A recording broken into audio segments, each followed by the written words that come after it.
on approche de la fin de la Torah, Parashat Ki Tavo. Alors, le début de Parashat, c'est le thème des Bikurim, les prémices. Il y a un paysan, l'Eretz Israël, il a travaillé toute l'année son champ. Le champ, il a donné du fruit. Disons, le Shiva minime, les 7 sortes de fruits pour lesquels Eretz Israël a particulièrement loué. Alors, il doit amener les prémices. Je vais laisser de côté tous les détails, en espérant que vous les avez déjà entendus. Et il doit les amener à Yerushalayim, dans un panier, se rendre au Beth Amikdash, se mettre devant un Kohen, et devant le Kohen faire une déclaration.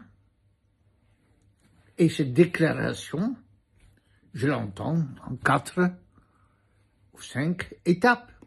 Il commence à dire au Kohen toute une histoire. Il dit, tu sais quoi? Comme si le Kohen ne le savait pas. Aramia Ovet Avi.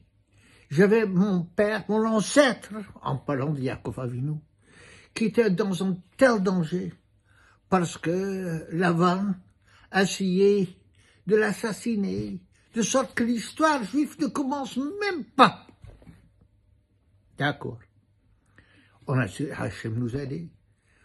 Mais on est descendu à Mitzrayim. Alors Mitzrayim, on vivait, mais dans une oppression permanente. Deuxième étape. Vayotzienu Hachem Elokeinu Misham. Troisième étape. Mais Hachem nous a fait sortir de là-bas. Quatrième étape. Il nous a amenés ici. Eretz Zavat Chalaf Udevash. Une terre de Chalaf, de lait, et du miel merveilleux avec tout le bien. Et ensuite, je suis, et maintenant, Vishtachavit Alifnei Hachem Elokeinu. Et tu vas te prosterner devant Hachem Elokeinu et tu laisses les prémices au Kohen. Alors, Pasuk, le texte, il conclut.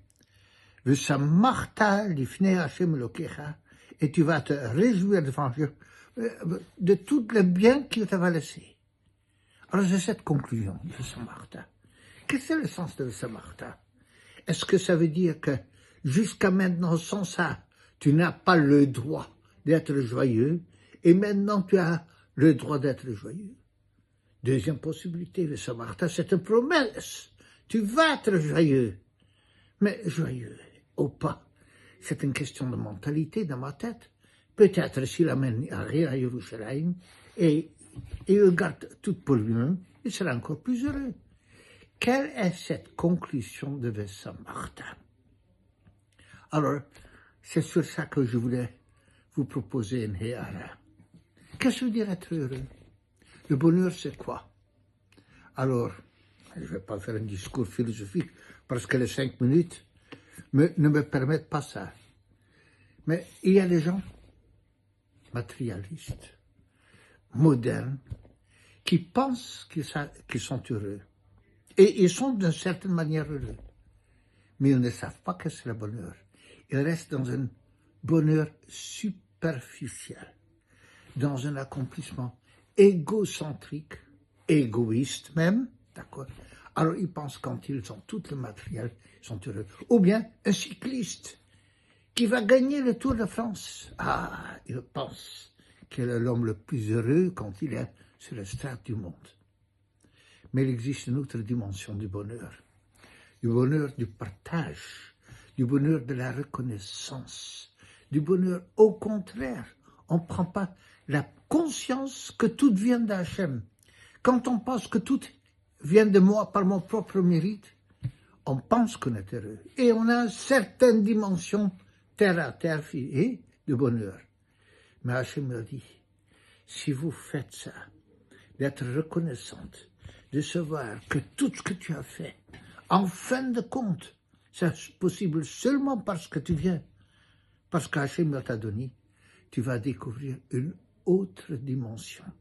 Le bonheur, un bonheur d'intérieur, un bonheur édifiant, Un bonheur pas seulement de satisfaction, ça c'est moi, mais un bonheur de l'authenticité.